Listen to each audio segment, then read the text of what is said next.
আপনারা কোরআন পড়েন আর রাসূল ইসলামের জীবনী সেখান থেকে নেন।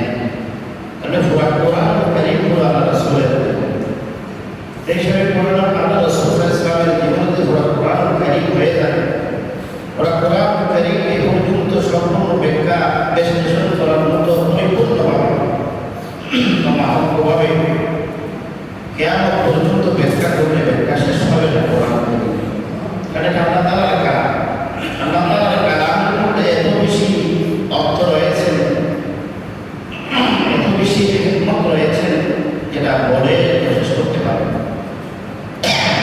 আল্লাহর পক্ষ থেকে জানার মতো যাকে যতটুকু জ্ঞান দিয়েছেন সে ততটুকু সেখান থেকে নিয়ে মানুষের কাছে উপস্থাপন করছেন। আর কত সেখানে রয়ে আছে আল্লাহ ছাড়া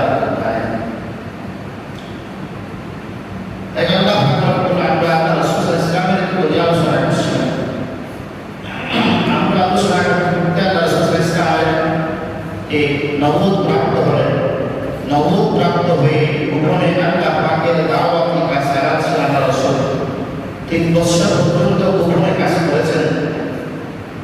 এটা আমরা কত ধরনের আলোচনা করেছি। গোপনে 3 বছর দাওয়াতি কাজ করেছেন। আল্লাহ পাকের পক্ষ থেকে যা দেওয়া হয়েছে ওহির মাধ্যমে তা মানুষকে দ্বারে দ্বারে গিয়ে মানুষের কাছে কাছে গিয়ে মানুষকে পৌঁছাই দিচ্ছেন।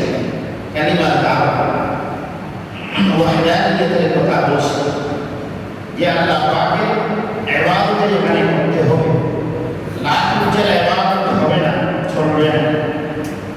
লাখ উজ্জ্বল ইবাদত, চন্দ্র সূর্যের ইবাদত, বড় পাহাড় বড় পাথরের ইবাদত করলে আল্লাহকে রাজি করা যাবে না।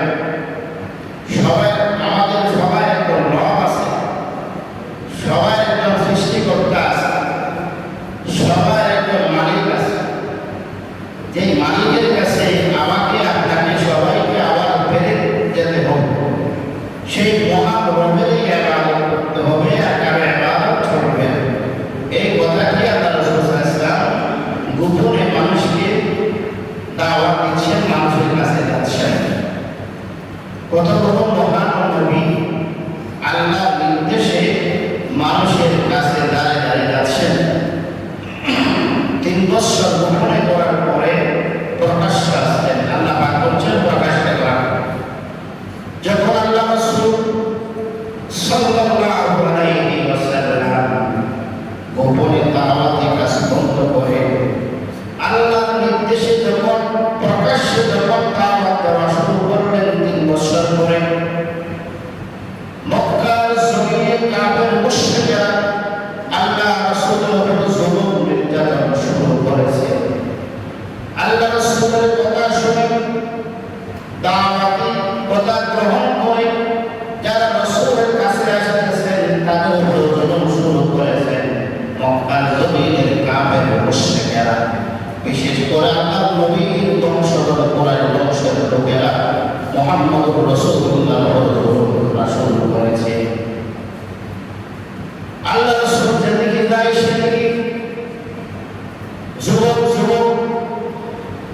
কুরাইশ বংশের ছেলেরা, আত্মীয় স্বজনের মধ্যে বা মহল্লার মানুষেরা রাসূলকে পাগল বলে আল্লাহ রাসূলকে জাদুঘর বলা শুরু করছে, আল্লাহ রাসূলকে মহৎ বলা শুরু করছে। এভাবে করতেছে। আল্লাহ রাসূল সাল্লাল্লাহু আলাইহি ওয়াসাল্লাম হিকমতের সহিত দাওয়াতি কাজ চালিয়ে যাচ্ছেন। যারা কাছে আসতেছেন, যারা কথা শুনতেছেন, তা আল্লাহ রাসূলের হাতে হাত রেখে কালিমার দাওয়াত গ্রহণ করে ইসলাম ধর্ম গ্রহণ করে মুসলমান হচ্ছেন। সুবহানাল্লাহ। এভাবে কাজ চলতেছে, কাজ কিন্তু বন্ধ হচ্ছে না, বন্ধ করবেন না, অনেক চলতেছে আছে। অনেকদিন দাওয়াতি কাজ করার পরে মক্কার বড় বড় সরদার, কুরাইশ বংশের বড় বড় সরদারেরা তারা পরামর্শ করলো কি করা যায়। মুহাম্মদকে তো বন্ধ করা যাচ্ছে না, এখন কি করা যায়, তাকে কে আশ্রয় দেয়, কে আশ্রয় দিচ্ছে, কার তত্ত্বাবধান থেকে সে কাজগুলি করেছে সেটা একটু খুঁজে বের করি। এটা খুঁজ করতে গিয়ে দেখা গেল আল্লাহ রাসূল সাল্লাল্লাহু আলাইহি ওয়াসাল্লাম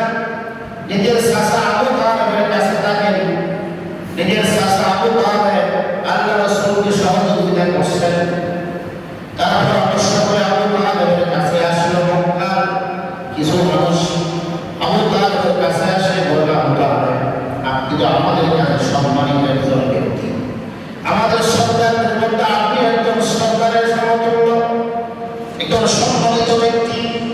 আপনার ভাতিজা মুহাম্মদ এগুলা কি শুরু করছে?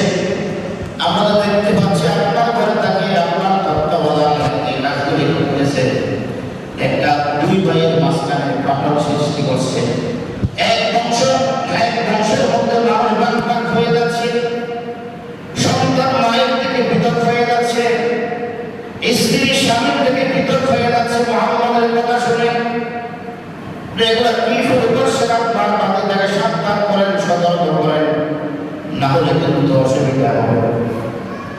সবাই মিলে আবু তালেবকে চাপিয়ে ধরল। তাদের সাথ সহ্য করতে না পেরে আবু তালেব আল্লাহ রাসূলকে ডেকে পাঠালেন, আল্লাহ রাসূলকে ডাকলেন, ভাতিজা করে আসো, আমার পাশে বসো, শোনো আমার কথা, শোনো ভাতিজা মুহাম্মদ, তুমি এমন বোঝা আমার মাথায় উঠে দিও না যে বোঝা আমি বহন করতে পারবো না। আমি বহন করতে পারি না সেরকম বোঝা আমার মাথায় কোনো না ওঠে। মক্কার সবাই আমাকে সাথ দেওয়া শুরু করছে, তুমি যে কাজগুলি করতেছো সেগুলো একটু বন্ধ করো। আমার জানের হত্যা হচ্ছে, আমাকে হত্যা করতে পারে মক্কার মানুষেরা, এরা আমাকে হত্যা করে না, তোমাকে হত্যা করতে পারে, আর তুমিও থাকবে না, আমিও থাকবে না, সব আমাদেরকে শেষ করে আমাদেরকে টার্গেট করছে সবাই, তোমাকে এবং আমাকে। কাজটা বন্ধ করো।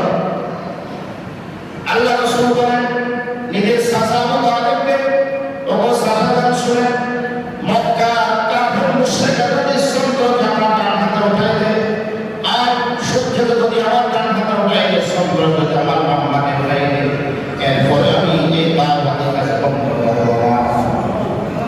আমি তো বন্ধ করতে পারবো না, কারণ আমি তো আল্লাহর পক্ষ থেকে প্রেরিত রাসূল, আমি বন্ধ করার সুযোগ নাই। তখন আল্লাহ রাসূল সাল্লাল্লাহু আলাইহি ওয়াসাল্লাম কান্না করে আবু তালেবের পাশ থেকে উঠে ঘর থেকে বের হয়ে যাচ্ছেন কান্না করে করে।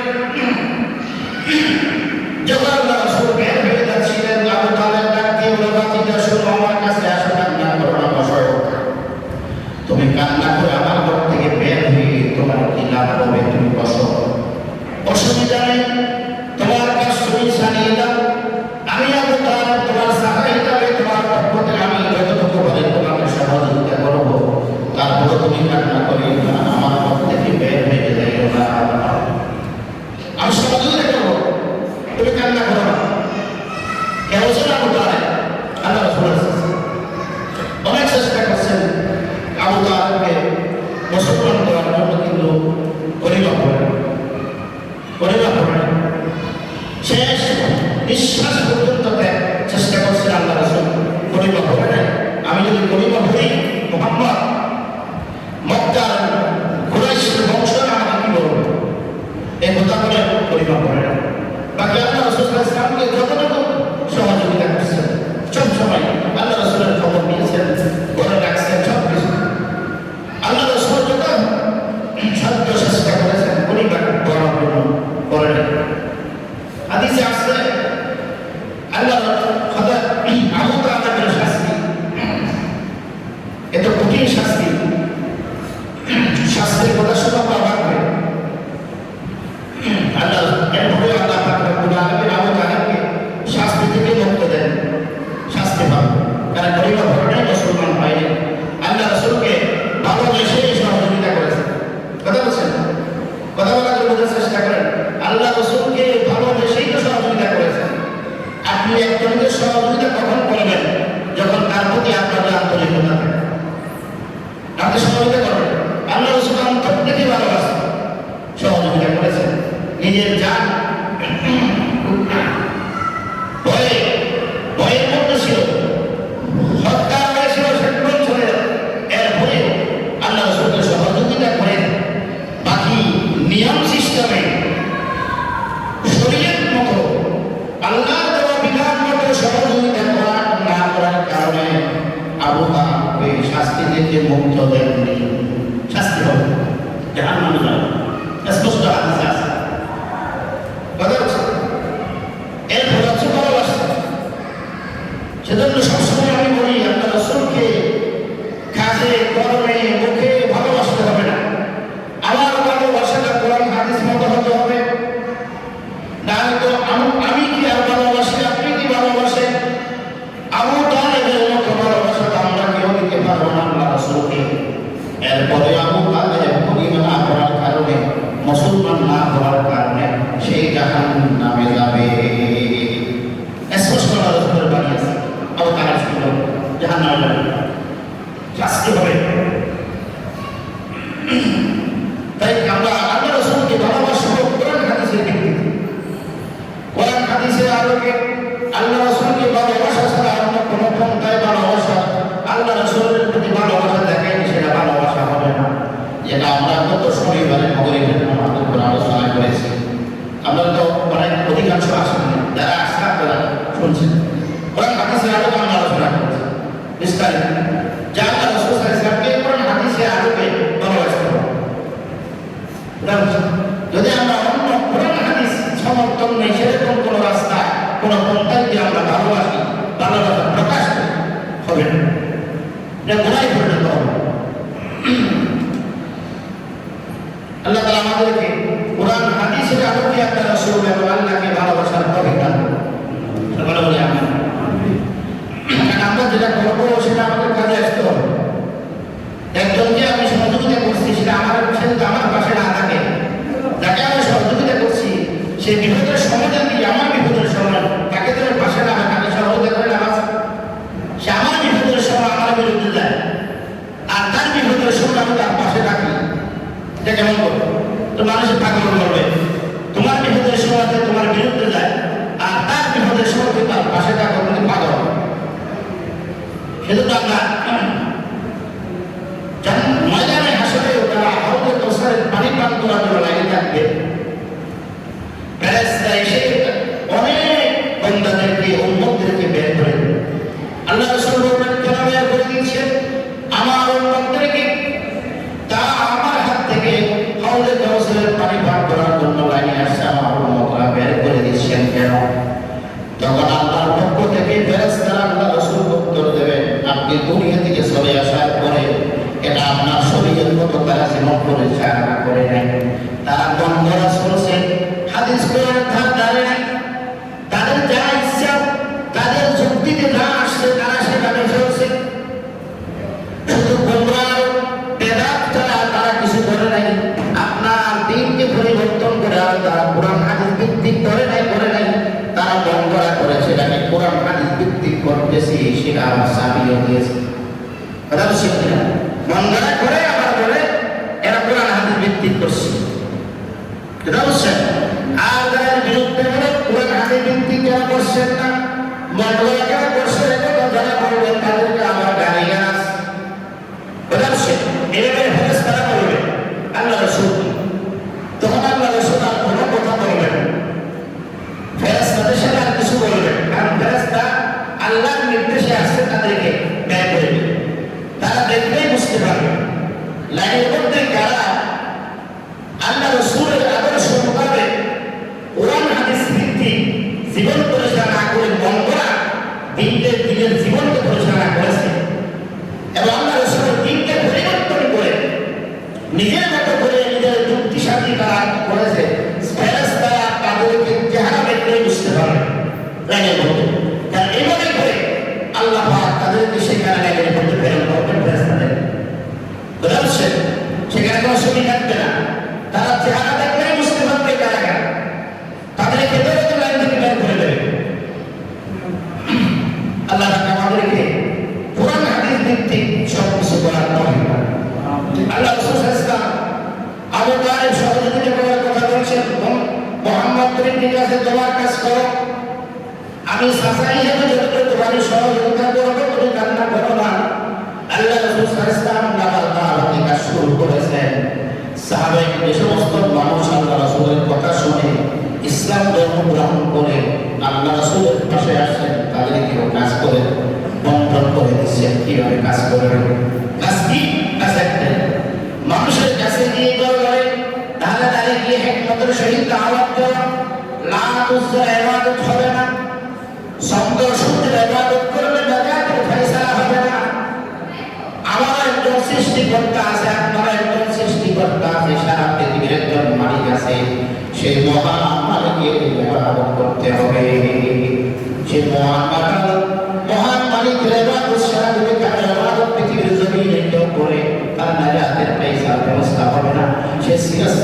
জাহান্নামে রাখবে। একটাই কাজ, এটা করে আল্লাহ রাসূল সাল্লাল্লাহু আলাইহি ওয়াসাল্লাম বলেছেন, যেভাবে আল্লাহ পাকের পক্ষ থেকে নির্দেশনা দেওয়া হচ্ছে সেটা আল্লাহ রাসূল অবশ্যই মানুষকে করে করে দাঁড়ায় আছে। যারা আল্লাহ রাসূলের কথা শুনে ইসলাম ধর্ম গ্রহণ করে সাহাবা হওয়ার মর্যাদা লাভ করছেন, তাদেরকেও কাজ করে বুঝাই দিচ্ছেন এক পদের সহিত তারা কাজ করতেছে। খাস সামনের দিকে এগিয়ে চলছে। এখন মক্কার কাফের মুশরিকের সর্দারেরা বসলো আবু তালেবের কাছে গেলেন, মুহাম্মদকে কাজ বন্ধ করতে পারলাম না, কাজ চালিয়ে যাচ্ছে।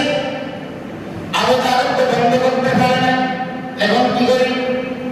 পরামর্শ করে তাদের মধ্যে থেকে একজন বুদ্ধিজীবী, যে পণ্ডিত বেশি কথা জানে, সেরকম একজন মানুষকে নির্বাচিত করবো আল্লাহ রাসূলের সাথে কথা বলার জন্য, সংলাপে বসার জন্য।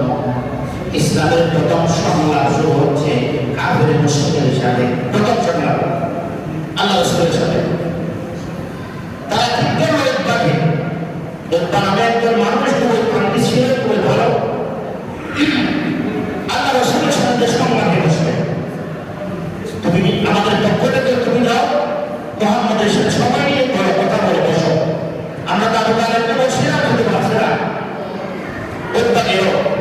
আল্লাহ রাসূলের কাছে গেলেন, হে বাতিজা মুহাম্মদ, কে বলে আবু তালেব, আবু বলে সবাই বাতিজা বলে সম্বোধন করে, কারণ আবু তালেবের বাতিজা।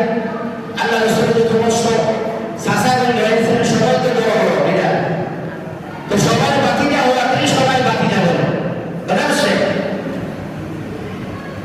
বাতিজা মুহাম্মদ, তোমার সাথে কথা বলবো, কিছু কথা আছে, যদি সময় দাও, অসুবিধা নেই, কথা বলতে পারেন, আসেন বসেন।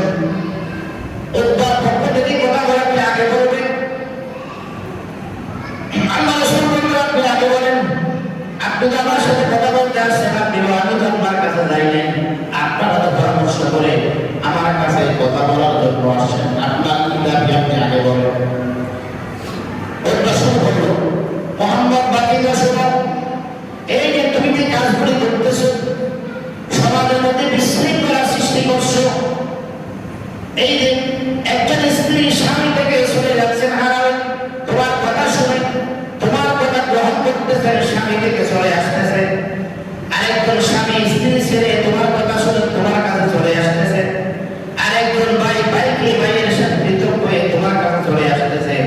একজন আত্মীয় আরেকজন আত্মীয়কে ছেড়ে তোমার কথা শুনে তোমার পক্ষে চলে আসতেছে। মক্কার মধ্যে একটা বিশৃঙ্খলা সৃষ্টি হচ্ছে, বড় ধরনের একটা হাঙ্গামা হতে পারে, তোমাকে হত্যা করতে পারে। এই যে তুমি যে কাজটা করতেছো, এই কাজটার পিছনে তোমার লক্ষ্য উদ্দেশ্য কি? যদি তুমি শহর মক্কার জমিনের সবচেয়ে একজন পয়সাওয়ালা সম্পদের মালিক তুমি হতে চাও, বড়, আমরা সবাই মিলে তোমাকে মক্কার জমিনের সবচেয়ে বড় সম্পদশালী করে দেব। বড় আল্লাহ রাসূল কোনো কথা বলে না। আল্লাহ রাসূল আপনার বক্তব্য শেষ করে এর হকবার পক্ষ থেকে আর যদি উপস্থাপন, যদি সব কিছুর পিছনে যদি এই মক্কার কুরাইশকে, যদি মক্কার জমিনকে যদি আপনি শাসন করতে চান, শাসন করার যদি ইচ্ছা থাকে, তাহলে আমরা সবাই মিলে আমাদের সব বড় কথা ইন্ডিয়ান করে দেব, যারা সুশাসন করতে পারো মক্কাকে। আর যদি তুমি চাও এই কাজের পিছনে আমার লক্ষ্য যদি থাকে সুন্দর সুন্দর মহিলা তুমি আগ্রহ তোমার বিভাগের আসবে, তাও আমরা ব্যবস্থা করে দেব। আর যদি তুমি বলো তোমার যদি কোনো সমস্যা থাকে, মাথায় যদি কোনো সমস্যা থাকে, জিনের কোনো সমস্যা থাকে, তারপরে আমরা সুচিকিৎসার ব্যবস্থা করবো, তুমি ভালো হয়ে যাও। বুঝছেন? কে বলে উত্তর এই সমস্ত কথাগুলি বলতেছে আল্লাহ রাসূল বলেন, ঠিক আছে আপনার বক্তব্য শেষ করে, কিন্তু মাঝখানে কোনো কথা বলবেন না। আল্লাহ রাসূলের আদব দেখেন, যখন আপনারা বসবেন, এক পক্ষ থেকে কথা বলতে হয়, অপর পক্ষ থেকে মাঝে মাঝে প্রতিবাদ করতে চায় না, সেরকম করবেন না। আল্লাহ রাসূল কোনো কথা বলছেন না, আপনার পক্ষ থেকে বলা কিছু বলেন, আমি কিছু বলবো না, আপনার বক্তব্য যখন শেষ হবে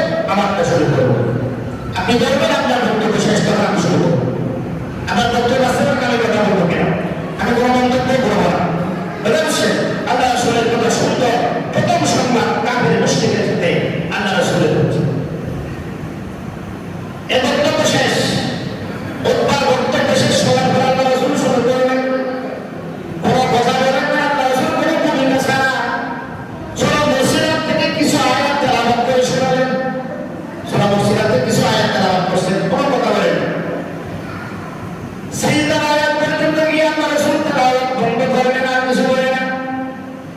ও বাবা কিছু কি বলবেন না, তিনি মহাত্মা আমার কোনো কথা নেই, এগুলো আমার বক্তব্য কিছু বলে।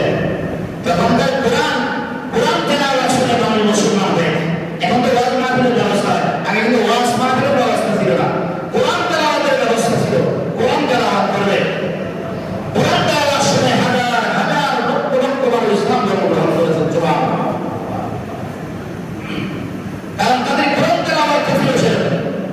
আল্লাহর ভালোবাসা, মুহাম্মদুর রাসূলুল্লাহর ভালোবাসা অন্তরে, কোরআনের ভালোবাসা অন্তরে নেই, দিন ভালো অন্তরে নেই।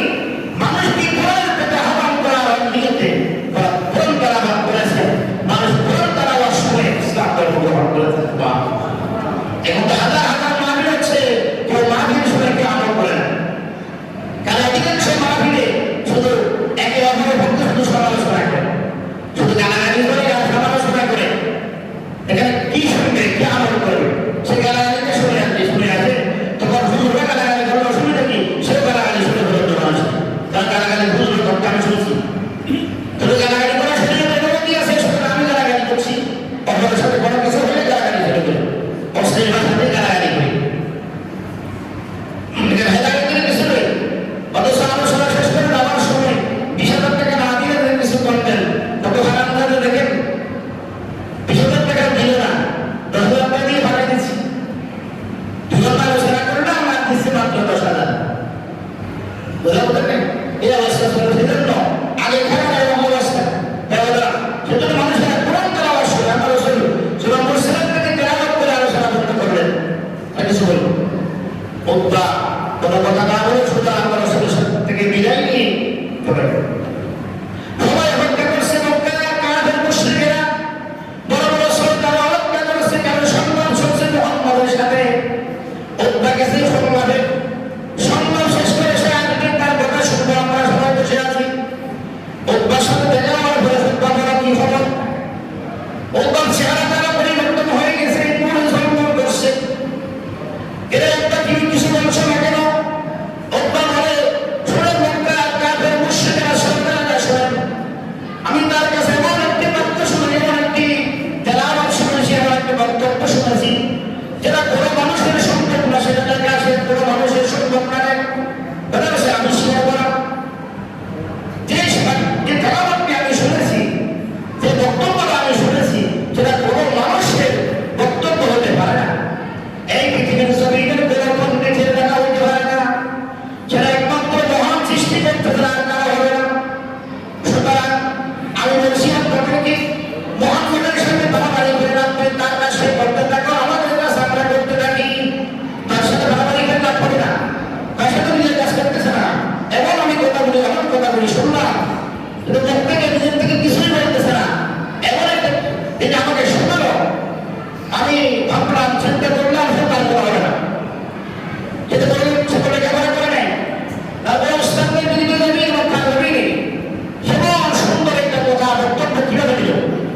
তাহলে বোঝা গেল তার মানে মহান সৃষ্টিকর্তার পক্ষ থেকে হয়েছে। যে সৃষ্টিকর্তাকে আমরা আদি করার জন্য লাখ থেকে ইবাদত করছি, সূর্য পূজা করছি, চন্দ্রকে পূজা করছি, বড় বড় পাহাড়কে, বড় বড় পাথরকে পূজা করছি, সেই মহান রবের পক্ষ থেকে আসে। তারা বলে বুঝতে পারছি উদ্দা তার জাদুর মধ্যে মুহাম্মদের জাদুটা এই উদ্দা তুমি প্রকাশ হয়ে গেছে, সেজন্য তোমার চেহারা এভাবে পরিবর্তন হয়ে গেল। তাকে বলা শোনা উদ্দা বলে আমাকে যা বলতে বলে অসুবিধা নাই, আমি আর বলার কিছু নেই, আমি আর বলার কিছু নয়, বলে আপনারা বসে না কথা বলে। সেখানে দেখে মুহাম্মদের সাথে বসে তখন বুঝতে পারে এভাবে উদ্দার কথা উদ্দা বলতেছে। তাদের বক্তব্যটা আমরা তুলে ধরছি। কোনদিন মুহাম্মদ সত্য বলে সাল্লাল্লাহু আলাইহি ওয়াসাল্লাম ছাড়া কোনদিন মুহাম্মদ সত্য বলে রাখেন কথা বুঝছেন? কারণ মুহাম্মদুর রাসূলুল্লাহর নাম শোনার সাথে সাথে সাল্লাল্লাহু আলাইহি ওয়াসাল্লাম বলে কথা বুঝছেন? প্রথমবার বলা ওয়াজিব, দ্বিতীয়বার, চতুর্থবার, পঞ্চমবার, এবার যতবার শুনবেন ততবার বলা শুনবেন, কিন্তু প্রথমবার ওয়াজিব। যদি আপনি প্রথমবার মুহাম্মদুর রাসূলুল্লাহর নাম শোনার সাথে সাথে সাল্লাল্লাহু আলাইহি ওয়াসাল্লাম না বলেন, তাহলে ওয়াজিব করে গুনাহগার হবে। দ্বিতীয় নাম না বলে যখন গুনাহগার, ওয়াজিব পড়া এগুলো যত ওয়াজিব আছে, ওয়াজিব করে গুনাহগার হবে। সাল্লাল্লাহু আলাইহি ওয়াসাল্লাম দুরূদ শরীফ এটা রাসূলের প্রতি দুরূদ নাম শোনার সাথে করে একেবারে সংক্ষিপ্ত দুরূদ আমরা পড়ি সাল্লাল্লাহু আলাইহি ওয়াসাল্লাম এতটুকু বললেই দুরূদ আদায় হয়ে যাবে সুবহানাল্লাহ দুরূদ আদায় হয়ে যাবে এবারে আল্লাহ রাসূল সাল্লাল্লাহু আলাইহি ওয়াসাল্লাম কাজ ছাড়িয়ে যাচ্ছেন সামনে দিকে অগ্রসর হচ্ছেন যে কাফের মুশরিকদের পক্ষ থেকে বাধা আসতেছে বাকি আল্লাহ রাসূল সাল্লাল্লাহু আলাইহি ওয়াসাল্লাম বাধা দিয়ে কাজ করতেছেন কাজ সামনে এগিয়ে যাচ্ছেন আল্লাহ রাসূল সাল্লাল্লাহু আলাইহি ওয়াসাল্লাম কত বড় মহান রাসূল আমরা জানি কত বড় রাসূল এবং আল্লাহ রাসূল সাল্লাল্লাহু আলাইহি ওয়াসাল্লাম কাফের মুশরিকদের পক্ষ থেকে এত প্রতিবাদ এত জুলুম এত নির্যাতন আসার পর আল্লাহ রাসূল সাল্লাল্লাহু আলাইহি ওয়াসাল্লাম হেকমতের সহিত কাজ চালিয়ে গেছেন বন্ধ করেন নাই আল্লাহ পাক পক্ষ থেকে আল্লাহু আকবার সারাদিন আল্লাহ রাসূল দাওয়াতি কাজ করে তখন একবার বাসায় শুয়ে পড়লেন একটু বিরক্ত হলেই তাকে ক্লান্ত হয়েছে আল্লাহ রাসূল সারাদিন দাওয়াতি কাজ করতেন কোন মানুষ আল্লাহ রাসূলের কথা গ্রহণ করে নাই সারাদিন দাওয়াতি কাজ করার পরে কেউ শুনে নাই যেখানে যায় সেখানে আল্লাহ রাসূল ইসলাম বেদনায়িত হয়েছেন বিরক্ত না হয় নাই আল্লাহ রাসূল একটু ক্লান্ত হয়ে বাসায় শুয়ে পড়লেন আল্লাহ পাকের পক্ষ থেকে সাথে সাথে কোরআন আয়াত অবতীর্ণ হলো আইয়ুহাল মুযাম্মিল এভাবে আল্লাহ পক্ষ থেকে কোরআন আয়াত অবতীর্ণ হলেন হে মুহাম্মদ কম্বল হে কম্বল গায়ে দিয়ে ঘুমের বাবা ব্যক্তি উঠে যাও ভয় প্রদর্শন করতে থাকো এটার ভয় আছে বুঝছেন আল্লাহ রাসূল ইসলাম সারাদিন পর ভরিয়ে একটু এরপর পক্ষ থেকে আসলো আবার উঠে যাও ওটা দাওয়াত থেকে সরাও সারাদিন সারা আল্লাহ রাসূল ভাবে কাজ করে গেছেন এই দাওয়াতি কাজ বুঝছেন এই কষ্ট করে ইসলাম প্রতিষ্ঠা করেছেন আল্লাহর ওয়াহদানিয়ত প্রতিষ্ঠা করেছেন আর আমরা সেটা নিয়ে ব্যবসা করছি আল্লাহ পাক আমাদেরকে